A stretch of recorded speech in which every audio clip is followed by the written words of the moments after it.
This is the roadmap for the building up process, and so generally if we were to write each of the shells from the lowest energy to the highest energy, the principal quantum numbers would be organized as groupings. So the 1s orbital is the most stable, the lowest in energy. Then we have the n equals 2 shell with the 2s and the 2p. The n equals 3 shell, 3s, 3p, 3d, 4th shell, 5th shell, so on and so forth. Now, turns out that within the shells, we rate the relative orbital energies from left to right. So the 2s is lower in energy than the 2p. So we get to the 3rd shell, the 3s is lower in energy than the 3p, than the 3d, and so on and so forth as we go up. Now, it turns out then that we cannot use this exactly as you see here because of the possibility of some overlapping of the subshells from the various shells, and this certainly complicates things. Now, if you follow the red line that I have drawn here, this will be the ordering in which we will fill the various subshells. So these are essentially going on a diagonal. So this is essentially the path that we will use when we go ahead and fill the various subshells with the appropriate number of electrons. Turns out that we can use the periodic table to help us remember how to fill the various orbitals. And so you'll notice that the blocks or the portions of the periodic table are color-coded here. The first two columns are sometimes referred to as the S block because we are putting electrons into S-type orbitals as we increase the atomic number.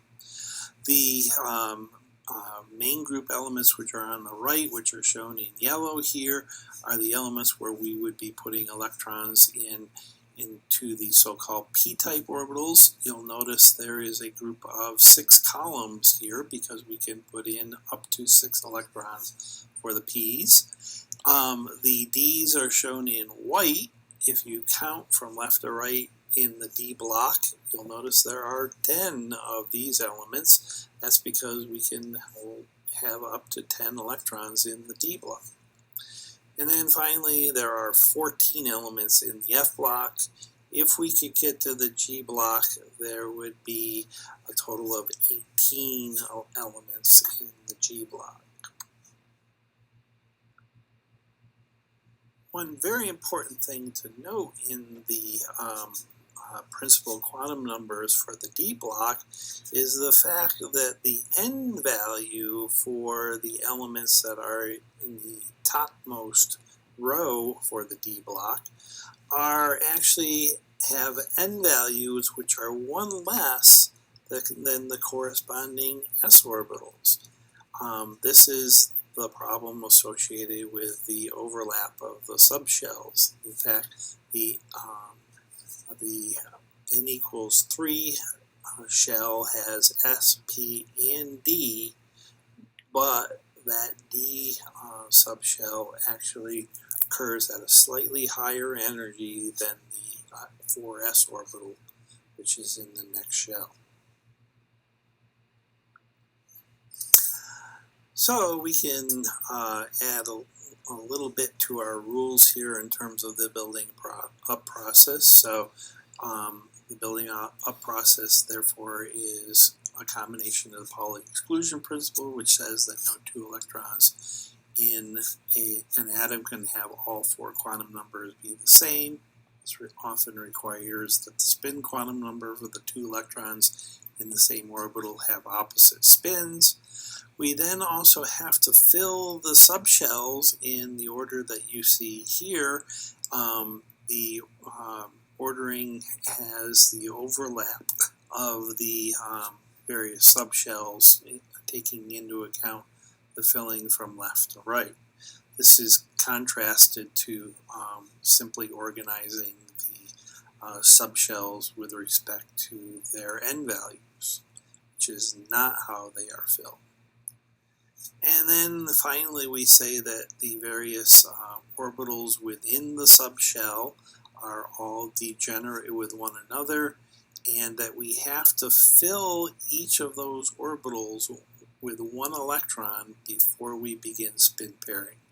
It's energetically a little bit costly to put 2 electrons in the same orbital, so it's better to put 2 electrons or various single electrons into other regions of space before we begin spin pairing. So, as an example of how to go about writing the electron configuration for an isolated atom, in this case arsenic, we would first need to know the number of electrons that this element would have. We would go to the periodic table and look for the atomic number of this element. And so arsenic is atomic number 33. It means there are 33 protons in the nucleus. But if there is an arsenic atom with no charge, it's not an ion, then there also has to be 33 electrons. We then will write the various orbitals in terms of the building up process. So we would need the 1s, the 2s, the 2p, the 3s, the 3p. After the 3p, then we have the 4s.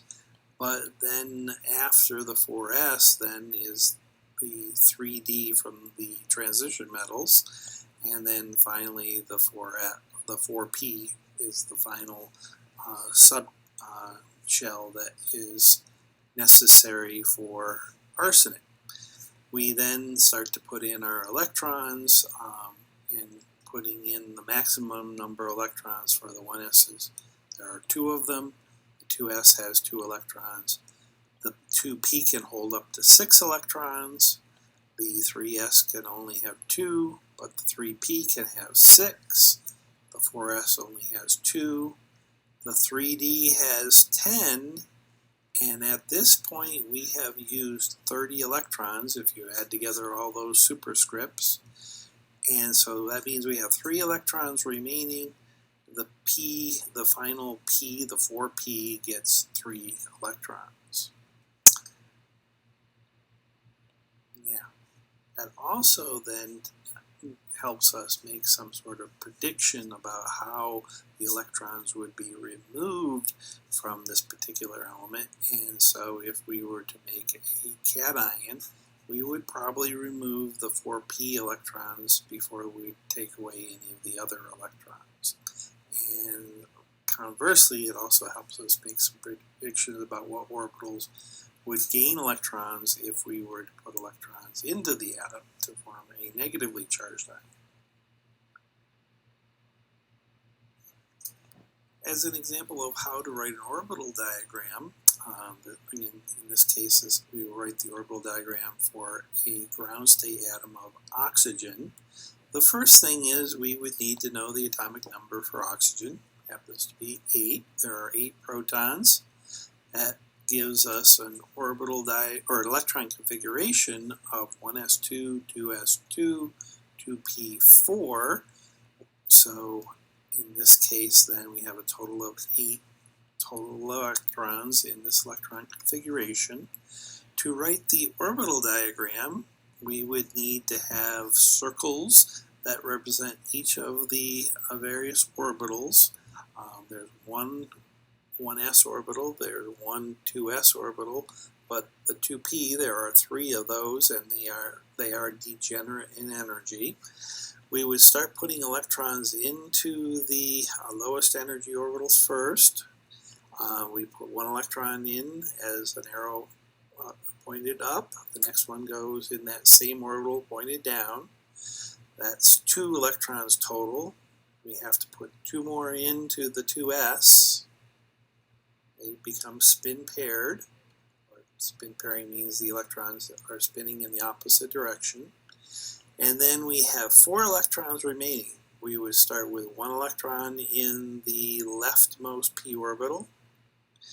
And then we would go to the middle p orbital, the rightmost p orbital, Once that's filled, we would come back to the leftmost orbital and then begin spin pairing with the fourth electron.